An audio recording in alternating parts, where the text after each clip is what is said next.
So during a refinance, if I have PMI, can I lower it and or get rid of it? Love this question. This is great. So depending on the loan type, I'm going to assume that we're talking about a conventional loan. So I'll take a step back. An FHA loan, for example, has the same mathematical calculation for PMI pretty much across the board. So you're not going to lower, if you're going FHA to FHA, your PMI as far as like how it's calculated is calculated based on the same, the same numbers. It's typically 0.5% per year is what your monthly PMI is. So you take whatever you're borrowing, take half a percent of that divided by 12. That's how your PMI is calculated on FHA.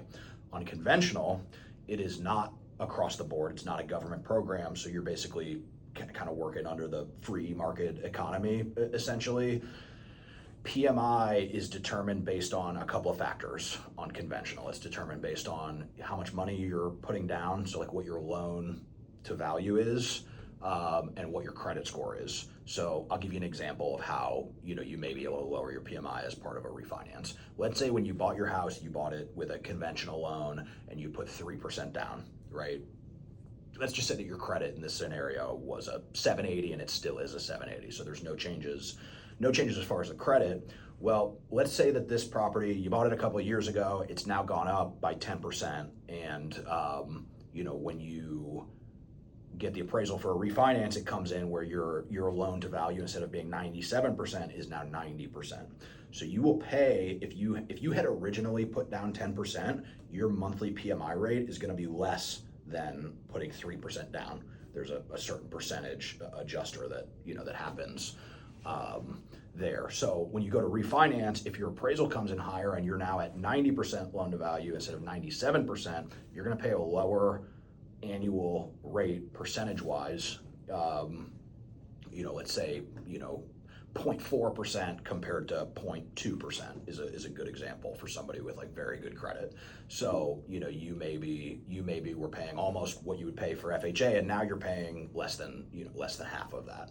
So like that's another place where sometimes when you're looking at refinancing, people are always concerned with what's my rate, you know what I mean? And if you are simultaneously reducing your interest rate, there are other parts that go into it, which is your monthly PMI. You may be saving $200 from your interest rate, but if your appraisal is coming in higher than when you bought the property, you've paid the loan down a little bit, your PMI also might be going down $50. And refinancing to save $200 a month may not make a ton of sense, but refinancing to save $250 might make a little bit more sense. So, I always encourage people, when I have the conversation often where people say, hey, I'm interested in refinancing. What's the rate?